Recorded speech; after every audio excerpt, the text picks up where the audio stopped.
Well, that was an insane weekend of football, and the only thing I could think of when I was watching Patrick Mahomes and Josh Allen duke it out down the stretches, thank God that the Chargers have Justin Herbert.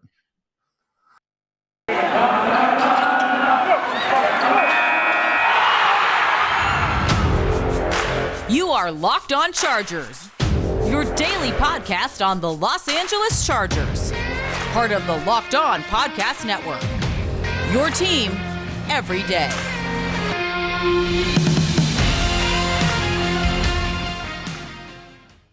What is up, and welcome into the Locked On Chargers podcast. I'm your host, Daniel Wade. Joined as always by my co-host, David Drogemeyer. We've been covering the Chargers for over 6 seasons, and now we're heading into our 5th season as the host of the Locked On Chargers podcast, bringing you your team every day.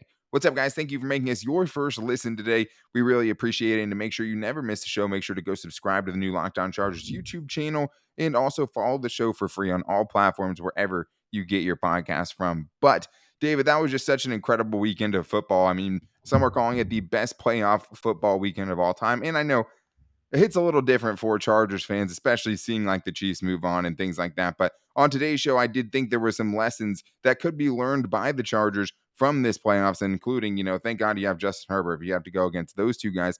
And Justin Herbert has had a performance kind of like we saw over the weekend with those two guys duking it out at the end of that game. But I also wanted to get into what the Chargers can learn as far as things that they need to address during the offseason. So in segment 2, we'll get into why the Chargers, it seems even more important now to keep adding to the offense, to get that explosive playmaker, the yards after the catch guy, after seeing what some of these guys have done in the playoffs.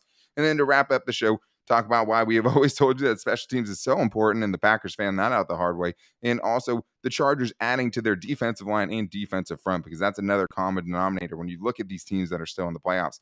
Some really, really good defensive players and defensive lines in particular. But David, that was just such an incredible performance. I mean, obviously, there's a ton of things that made headlines after the game, especially with the Chiefs and the Bills, including the overtime rules, which I'm going to be on record of, definitely make it so both teams can touch the ball. I mean, Justin Herbert's already been on the wrong end of that stick before in the playoffs. So that's not something I think we want to see, or Charger fans want to see again. But that game was so crazy. And I just was thinking to myself, and I posted on Twitter, just like, thank God the Chargers have Justin Herbert, because like when you see something like what you saw in that game, we're like, what did Josh Allen do wrong to lose that game? You know what I mean? Nothing. Like he literally did really nothing wrong.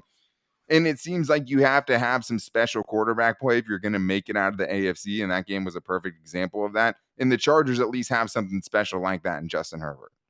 Yeah, there's no question about it. I think you've seen Justin Herbert throughout his first 2 years in the league make big plays, make big throws, grow, and really, honestly, when the game was on the line, put the team on his back and just fire missile after missile after missile and refuse to lose. He might not be that guy who is talking and talking trash to the defenders and giving you the sexy quotes at the press conferences, but he's a guy who goes out there and balls out, and I think definitely has the respect of his teammates and the rest of the league at this point. Justin Herbert is definitely one of the better young quarterbacks in the league. And looking at the talent that is in the AFC, the Chargers desperately need it. And they also need to continue to make this the best platform for Justin Herbert to succeed. And that means adding more weapons. Yeah, because I mean, the Chargers were pretty much the only team with like a freakish quarterback like him that was healthy all season that didn't make the playoffs, right? That's one of the bigger indictments on Brandon Staley's first season is you have one of those superhumans and he plays for you and you Yeah. still didn't make the playoffs. But the only thing that really reminded me of what I saw last night was when Justin Herbert had what he did in the fourth quarter of the Raiders game in week 18 to go put the team on his back and come back from 14 or 15 points down in the last few minutes of that game with the 2-point conversion, with the 4th and 21 conversion, 6 fourth down conversions overall between the fourth quarter and overtime, and like even had throws, that should have won them the game in overtime if things had broken better. Jared Cook catches the ball, Mike Williams comes up with a crazy catch, and seeing Mike Williams and not all into and how hard he took that, it definitely made me feel for him. But Yeah, that it is hit, man. crazy. It hit. For sure. And I just thought that's like, it's probably going to come down to that. I mean, when you look at the game against the Chiefs, or both games against the Chiefs this year, like the Chargers went and put the Chiefs away and made it a touchdown game with almost no time remaining. in that first matchup when Justin Herbert took down Patrick Mahomes, right? And the Chargers beat the Chiefs in a shocking game. And then even in that last game, like Justin Herbert had to put the team on his back, went and got, the go ahead touchdown. And then Patrick Mahomes still came back and got it anyway. So we know Justin Herbert is capable, especially with some of the game's fourth quarter comebacks, game winning drives he had this year, that he can put together a special performance that you're going to need at some point to get into the next round of the playoffs once they get there. Yeah, you do. You know that you have Justin Herbert, thank God, but you also know that Justin Herbert can't win the game by himself. And that's why it's so crucially important to fix up that defense to where they can pull their weight and do their job and get the ball back to Justin Herbert as many times as he possibly can and get those crucial stops that ultimately are going to decide whether you win or lose. That's why it's so important. You got this young quarterback, you got some great weapons on offense, but if you can't get the stops that we've seen repeatedly this entire year, the defense unfortunately kind of dropping the ball, if you will, and Justin Herbert doing everything he possibly can to win a football game. If you don't get the stops, Daniel, it doesn't matter. I mean, if the other team finishes with the football, then you're going to lose 100% of the time. So you got to get those stops. You got to get the ball back to your young gunslinger so he can go out there and make those plays that we've seen that he can make. Yeah, I mean, and I think that's the one thing too is like you saw some quarterbacks also, not have to put up ridiculous numbers for their teams to get wins over the weekend. And we'll Yeah. talk about that in the next segment, and with the defense as well. I mean, how important that was on the NFC side of things, especially Packers 49ers. I mean, even Bengals, and Titans defense came up big in those games. And then there's games like the Chiefs and Bills where it feels like the defense doesn't matter at all. Yeah. Right. And so you see both sides of it. But yeah, I mean, in 7 of the 8 Chargers losses this season, the defense gave up 27 points or more. So the only other game was the Cowboys game, which was super limited in possessions, and they Mm-hmm. gave up 20 in that game. So they gave up at least 20 in every loss. And it just feels like if Justin Herbert doesn't have a great game, then the Chargers aren't going to get a win. And that's unfortunately been the case for pretty much his entire career. He doesn't have a lot of, bad Yeah. games where the Chargers Justin win Herbert with a anyways. passer rating over 100, Chargers 8-0. It's really as simple as that. Right, and I mean, if he's not great, they don't win, Yep. and I just think with these guys too, like, I mean, there's so many different AFC teams now that are gonna have to look at what they have at quarterback and be like, Oh, yeah.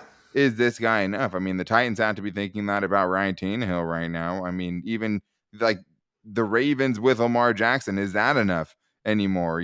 Baker Mayfield, even with that loaded Browns team, is that enough? And it's just like It's not. yeah, no, you can probably pretty safely say that. But like Tua, I mean, you can go to a ton of other guys where it's like Yeah. now those teams kind of have to reconsider those things when you see performances like you saw in the playoffs between these teams, and like you're gonna have to go. The offenses were so explosive, like especially late in the game. I mean, you look at the Bucks coming back against the Rams and what the Rams did to go win that game at the end with Cooper Cup, and just over and over again, you're seeing how important the offense and defense are in these playoffs. But I do think that one thing that kind of rang true throughout the weekend was just like, especially after watching Chiefs Bills, you can't have enough offensively, and so I do Yeah. kind of get what Tom Telesco is saying about, hey, we still have to keep adding to our offense, and like even though I think a lot of that is just saying that because, he's not going to tip his, hand or whatever, but like you guys kind of assemble as much firepower impossible as possible in the AFC right now, but just how explosive these offenses are. So we're going to talk about why maybe the offensive side of things are more important than we've kind of been thinking about it so far this offseason. The Chargers continuing to add elite players on the offensive side of things and much more coming up right after this. But first, I need to tell you guys about the official betting sponsor of the Locked On Chargers podcast, and that's BetOnline.ag. And BetOnline would like to wish you a happy new betting year as they continue the march towards the playoffs and beyond, because BetOnline remains the number one spot for all the best sports wagering action for 2022.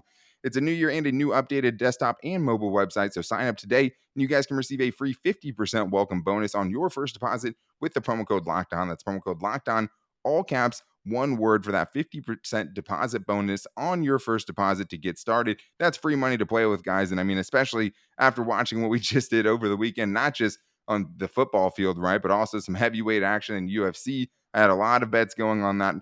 That's where somewhere I love to bet. And it doesn't matter. You can go NHL, you can go NBA. When baseball finally starts again, you could do that. You could even go your favorite Vegas casino games.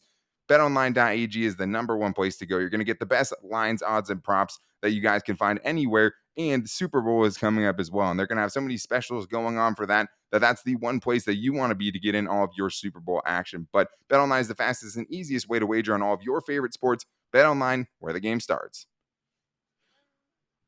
All right, David. Well, this is something we did a little bit last year where we kind of looked at the playoffs and kind of tried to take away some lessons of what the Chargers could use from the playoffs going forward. And we talked about we ranked our biggest needs, right? Last week we got into that. And one of the needs for both of us was just that explosive playmaking player. And I think when you're Yeah. looking, whether it's, running back or a receiver or, a Debo Samuel, where you can get both in the same package, that's something that a lot of these teams have, and it's definitely something that the Chargers are sorely missing. They just don't have that player currently on the roster, and that was something that just stood out to me, especially after seeing the Chiefs, with McCole Hardman scoring from way out, Tyreek Hill doing what he did. Then you also have a Debo Samuel and other guys like that. Jamar Chase doing crazy things with the ball in his hands and the run after the catch and the Yeah. just explosive plays. Yeah, absolutely. It's a absolutely important thing the Chargers have not really been able to hit on. They have a lot of the same type of playmakers, Daniel, a lot of these possession type receivers. They run really clean routes, which is great, and that definitely helps you in some certain situations. But you need that guy that when the ball is in his hands, he can just create and make things happen. You have that guy in Austin Eckler, but that's in a running back. You need that in the form of a wide receiver. And let me be clear. I understand that these guys don't just grow on trees. I know you can't just find one anywhere. I am very well aware of that, and we are very well aware of that. But that doesn't mean that you can just stop looking. I think this is a type of player that you need to look for until you get that player on your roster. You need to continue to take swings at that type of player until you hit that home run. Yeah, and I mean, I think just in general, like you're not gonna find probably the next Debo Samuel. You're not gonna find the next Tyreek Hill necessarily. Like, a lot of teams are gonna go look for that. I mean, we look at the Rams, right? I mean, they don't Yeah. necessarily have that explosive yards after the catch guy. And, Cooper Cup's not that guy, but he's great. I mean, he's still good after the catch. Odell Beckham's not necessarily that explosive after the catch guy, or at least hasn't been with the Rams and wasn't with the Browns. And then they spent a second round pick on Tutu Atwell this year when they had bigger needs on their roster because they're trying to find that guy that can take a short pass and do something with it. And I think especially for the Chargers offense and how that offense is built, if you're going to live and die on these short passes and have that be such a big part of the game plan, you better get some guys who can do something with it, right? I mean, Yeah. even Mike Williams with the amount of breakaway touchdowns that he had where he's running free, his was only, his average yards after the catch was like 5.5 yards. Keenan Allen's is under 4. So, like, you're seeing everywhere, David, that teams are trying to find this. And, like, it does bring something, especially when teams are going to play too high safety looks against Justin Herbert. They're going to try to eliminate the explosive plays. There wasn't a single pass 20 yards downfield by Yeah. Patrick Mahomes, not any, 20 plus air yards on any of those throws, no single deep attempt. But they still have guys like Tyreek Hill who can get you 20 yards on just a quick pass like that. And that's just something that the Chargers, if they had that, you just feel like it would bring such a different element to the offense. And you're seeing that play out with some of these special teams or these teams in the playoffs. Well, you see the difference because the Chargers try to do those same type of plays that a lot of these other offenses do, where they try to get the ball out of their hands quickly, go throw it to a receiver, do a quick wide Right. receiver screen, do the bubble screens to any of their playmakers, but it just doesn't have the same results because those guys just don't have that juice, that The jet immediate sweeps and stuff acceleration. like that too. Yeah. Yeah, yeah. I mean, you saw Andre Roberts do it a couple times, and you're like, okay, that looks kind of close to what it should It be. looked bad But with Jalen Guyton. yeah, it did not look great with Jalen Guyton. But I mean, like I said, the Chargers attempt those type of plays, but they don't really have the players or the speed and the real raw agility that's required to get the type of success that you're looking for from those type of plays. That's why when the teams like the Chiefs do it, I mean, the Chiefs are like the poster child for that. Yeah, for They sure. throw the ball short all the time and just watch their athletes go. Now, they have some great blocking for sure as well, but they have just a lot of guys you can just get the ball to and just watch them work. Sure. That's what the Chargers need to add to their offense. Like I said, they have plenty of guys that can run precise routes. That's not the problem. Sure. They need the guy that when Justin Herbert's getting freaking rushed at, that they can catch the football and go get you 7 or 8 yards and live to fight another down. They just don't have that type of player, and they need to go find them. Yeah, and I mean, and you don't even necessarily have to have a guy who runs like a forward too. You know what I mean? I mean, look No. at Gabriel Davis. Like, Right. That dude ran a 4.5 something, like, and he was getting all the deep passes you can ask for. I mean, the Bills don't necessarily have that burning guy on that burner on their roster, right? Stephon Diggs really isn't that dude. Gabriel Davis isn't that. Cole Beasley's not that. And they put up a touchdown on every drive they had against the Patriots. So you can still be explosive without necessarily having those guys, but at least that would bring a different, aspect to your offense. It gives the defense something different to think about. And you running those plays anyways, kind of like what you were talking about. You do the Yeah. jet sweeps with Jalen Guy or Andre Roberts. And I think the big thing too was like they wanted Joe Reed to be that guy, right? And they just, signed him to a future spot for the Chargers, meaning, they'll keep I him just want around. my boy Joe to be healthy, man. I just want him to Yeah. be healthy because I still think that he has the potential to do that because we saw him do it in college. We saw him be incredible in the open field. Yeah. And I just think he needs an opportunity. If he's healthy, that's a guy who can do some things with the ball in his hands. One, even with as talented as we think the Chargers offense are and the players that they have, I mean, Mike Williams, Keenan Allen, Austin Eckler, that's a pretty goddamn good trio. That's a Hmm. good trio of players right there. But the AFC is loaded, and just the playoff teams in general, the best offenses, right? Because we know you're going to have to score to keep up in this conference. The best offenses are all deep, right? I mean, you go Yeah. to the Chiefs, they have Tyreek Hill, Travis Kelsey, two premier players at their position, two top, 3-1 players at their position for the most part between those two guys. And then you have the McCole Hardmans and the Clyde Edwards-Helaire, and the other guys are just throwing in. And they have a great scheme that gets the most out of those players too, which is Yeah. a big part of it. You still have to have the scheme to get them there. You go to the 49ers, they have Debo Samuel, they have George Kittle. You look at the Rams, Cooper Kupp, and Odell Beckham Jr. and Robert Woods when he was healthy. And teams are just collecting these offensive playmakers. Cowboys, CeeDee Lamb, Amari Cooper, Michael Gallup. Then like even teams that just lost, like the Bucks, right? Like they had Antonio Brown and Mike Evans and Chris Godwin. Like all these teams are just collecting as And many Leonard Fournette. offensive. Yeah. I mean, they just had all kinds of weapons. Right. I mean, the Bills have Diggs and Davis and Beasley and Josh Allen, who's just a giant weapon, in his own right. Like, so I think that's the one thing is just like, yeah, you do have to keep adding premier players on the offense, even though you had a good offense. You can get by with some, a pretty good unit like the Chargers had and be a top 5 unit in the league, but you can never have enough offense. So I think maybe that's kind of what Telesco was saying. And like, obviously, you can sure things up a right tackle and do some things there, but like, at some points you're going to just have to outscore people, so it still has to be a major focus. Yeah, and I still like the focus on the offensive line though too. I think that's going to help continue to allow Justin Herbert to get the most out of it. I mean, just imagine if you had a right tackle on the other side of Rashawn Slater that was just competent. That didn't give up 60 pressures, that gave up 30 pressures. Just imagine what that difference would look like if he didn't have to worry about his right side caving in all the time.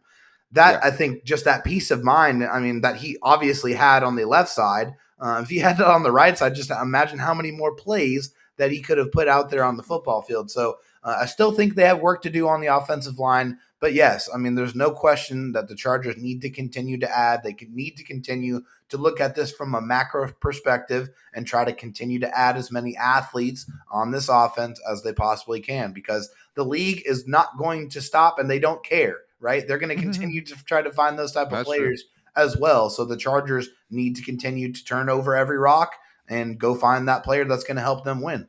Yeah, and it's obviously an arms race, right? The whole thing's a big Sure. arms race, but like, yeah, you have to keep on adding the infinity stones to your offense. And I think more than that, just you have to be getting the guys that you think are going to get the most out of Justin Herbert. And as much Yeah. as, he was very precise this year, had a lot of balls with great ball placement.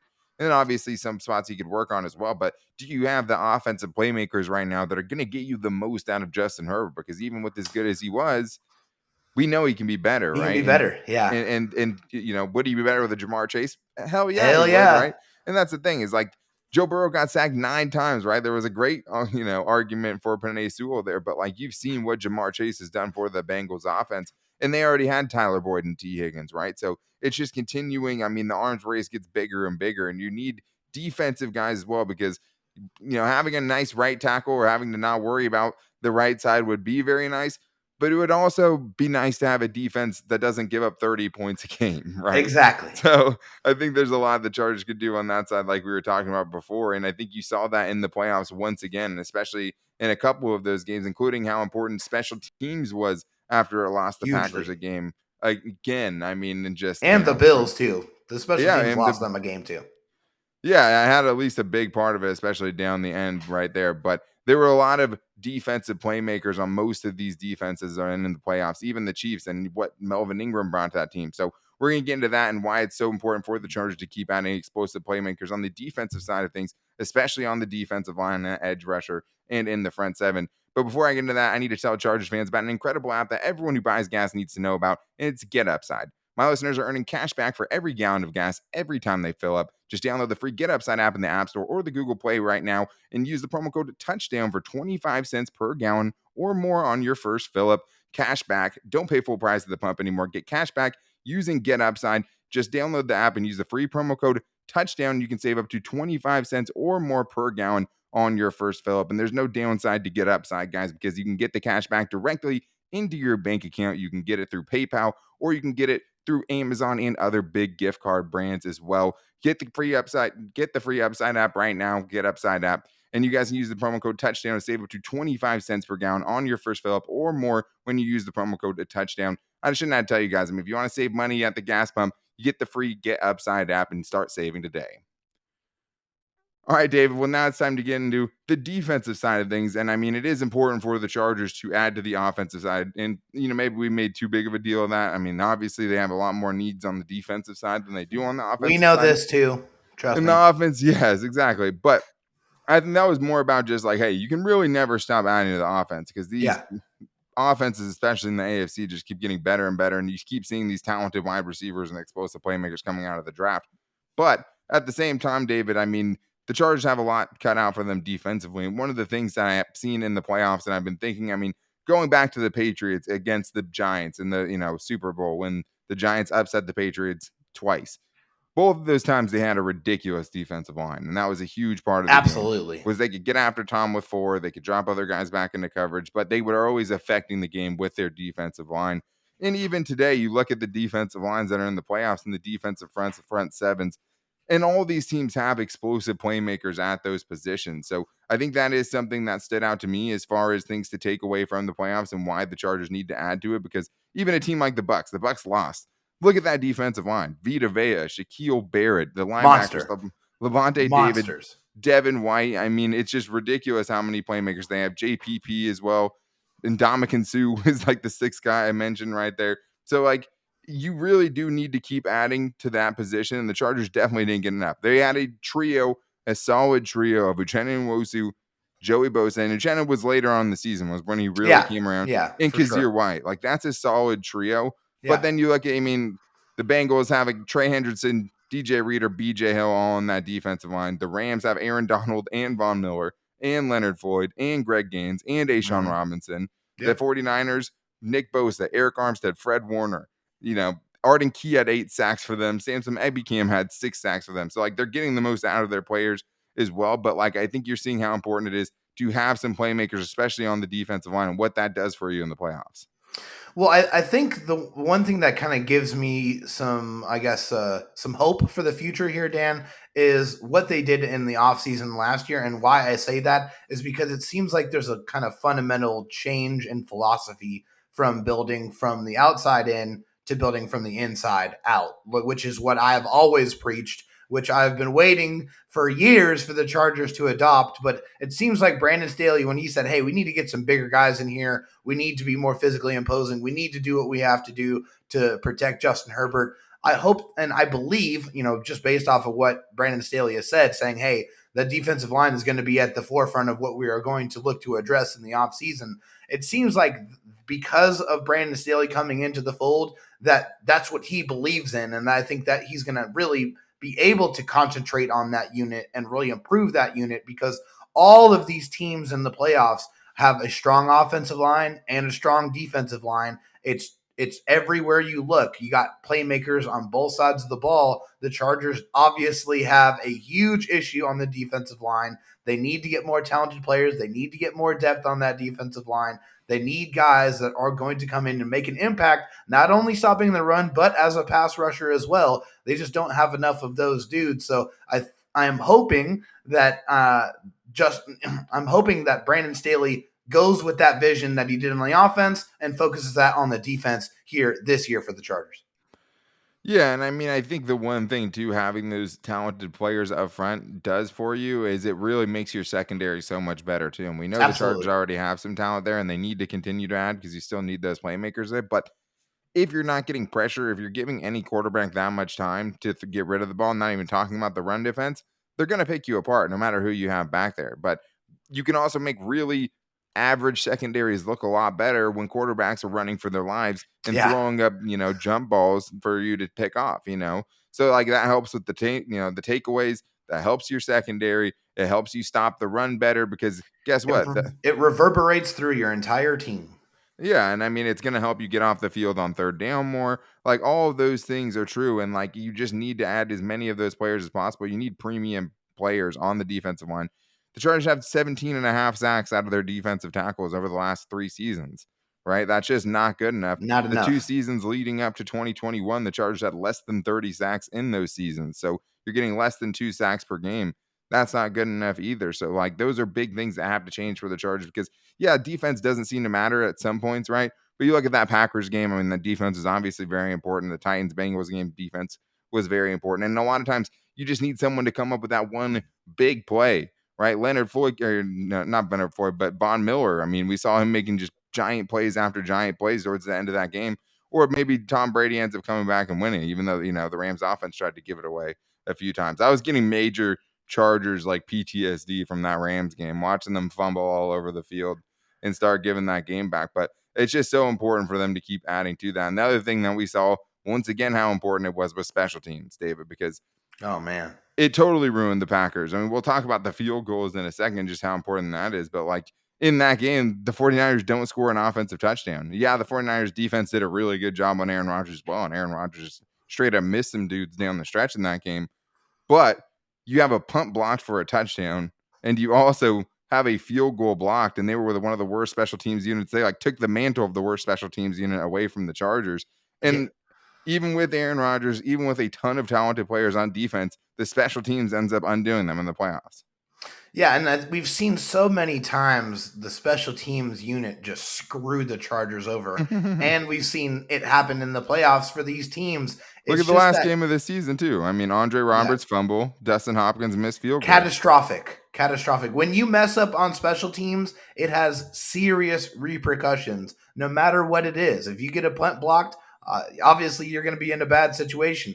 If you muff a punt, then you just gave the ball back to the team. You miss a field goal, you can lose the game. Special teams is that phase of the game you don't think about until the game is on the line. And then Right. if you make that critical mistake, you could lose the football game. That's why it's so important that your special teams is on point. You don't make those stupid mistakes in those high leverage situations. You convert those opportunities to kick those game winning field goals, and you just don't kill yourself. You don't shoot yourself in the foot. You just need a unit that's going to go out there and do their job, perform, and really be able to get your kicks when you need them. That's really, really important on special teams. We've just seen it too many times and in the wrong direction for the Chargers. And we see it in the playoffs where it matters the most. Your special teams unit doesn't perform, then you go home. Yeah, and we saw the Chargers have a punt block that severely changed the game for them this season, and like it's been a running theme, and like got a bunch of almost blocked as well. But the other part for the Chargers special teams is yeah, you got a nice return, you got a good percentage of Dustin Hopkins field goals that went through the pikes, right? So like he was good. Andre Roberts massively improved the kickoff return team, but you didn't get a lot out of the punt return game, right? That was bad. And the other thing was you're just not getting you don't get any blocked field goals. I don't remember the last time the Chargers blocked a field goal. I truly Had to do be Drew not. Like, Tranquil, right? well, he blocked 2 punts. I don't remember him blocking a field goal though. Oh, He yeah. I was don't remember the last time that's happened. Yeah, it's been blocking a a long field time. goal. Yeah, I mean, Yeah. I remember Antonio Garay doing it randomly, but like Cool dude. but like even the punts that were blocked, like before Drew Tranquil did that, his rookie season, which was 2 seasons ago, we couldn't remember the last time somebody blocked a punt. You know what I Nah. mean? So they're also not getting that added value, as well as like when's the last time you saw the Chargers down a punt on the 1 yard line or inside the Yeah, 5? Like seriously, man. Oh, I my can't remember. goodness. And I mean, part of that was like Brand Staley was never really punting from the area of the field that you would get a lot of those plays, around True. middle of the field on a fourth down. But still, you're not getting those bonus plays from special teams that these good special teams, teams are getting. And it's literally winning teams games in the playoffs. And including 3 of the 4 games over that wild weekend, David, coming down to walk-off field goals to win the game. I mean, imagine the faith that the Bengals have in their rookie kicker to go make a 52-yard field goal to win the game in the playoffs. Like, in my entire life, I've never had faith in a Chargers kicker to make that specific kick, It's your fault, Nate. It's your fault. But even like the 4th game, right? I said 3 games. That 4th game was tied by the Chiefs kicking a field goal to send them into overtime. You know what I mean? So like every single game, you saw also how important that Well, kicker. and the decision not to kick it to the 1. Like, how did you not do that? If you're the Bills, how do you not force the Chiefs to take that ball out and return it, kill some time on that clock, and not allow them to get themselves in field goal position? If you squib kick it, they have 1 play left. Then they have to throw a Hail Mary. Your chances of victory go way up. But no, you kick it through the back of the end zone for what? Yeah, exactly. I mean, that touchback was a bad call for sure. And I mean, Terrible there's call. bad defensive call too to just have that coverage against Travis Kelce at the end of the game. But I mean, you also saw, Tyreek Hill being able to get 20 yards and the yards after the catch. This whole show is coming together now. It's all interconnected and intertwined. But just like we're not going to know for Dustin Hopkins, right? The one thing we do know is like going into the last game of the season, he'd been one of the most accurate kickers in the league. I think he was 18 out of 19, 19 out of 20, somewhere along those lines. Only missed 1 field goal. Hit a lot of his extra points, most of them. I think he missed 1 during his Chargers tenure at least. And I just think you're not going to know until he gets in those big moments if he's the guy to trust in that situation, right? Because he did have a game-winning field goal for you against his former team. That was pretty cool, obviously. But you also don't know if you can trust him yet. And like, he did miss a field goal in the biggest game of the season, right? He missed it again, a 50-yarder, 51-yarder, I think, against the Raiders in the last game. So it's like, that's still a question that we don't know. I mean, I think you have to love what you saw from Dustin Hopkins. I don't know how you could go with somebody else unless you just draft a kicker you feel really good about or something along those lines. But like, you have to imagine Dustin Hopkins is coming back because he still was a very solid performer, especially with, I mean, and the bar was low, David. I mean, Very the bar was very low, but he Very definitely surpassed our expectations and ended up being a very solid in-season acquisition. But one of the things the Chargers could do as well to help and learn from these playoffs is just by stealing players from these teams that are in the playoffs, from these good teams. And that's what we're going to be talking about on tomorrow's show. We'll be getting into free agents upcoming for the playoff teams and the teams left still in the tourney and how the Chargers could maybe do good by bringing them in and helping out their team get to a playoff run and hopefully more than that. And then on Friday, we want to do a Fan Friday thing. So maybe it's voicemails. If you guys want to get in on that, the number is 323-524-7924. Might do voicemails, might add Twitter to it as well. So you can hit us up on Twitter at LockedOnLAC and give us some questions there by tagging us on Twitter. And you can also follow me on Twitter at Dan Talk Sports and David Drogmeyer on Twitter at DroTalk SD. But tomorrow we'll be focused on free agents the Chargers could potentially bring in because that's the first thing they're going to be able to do to improve their team in the 2022 offseason. But to make sure you don't miss it, subscribe to the new Locked On Chargers YouTube channel. If you're there right now, make sure you go to the bottom and hit subscribe on that and follow the show for free wherever you get your podcasts from, on Apple Podcasts or Spotify or Google Podcasts or the TuneIn app or wherever, and rate and review if you like the show there as well. But we'll be back with you guys tomorrow with some free agent options for the Chargers from these playoff teams. But until then, take it easy and go Bolts.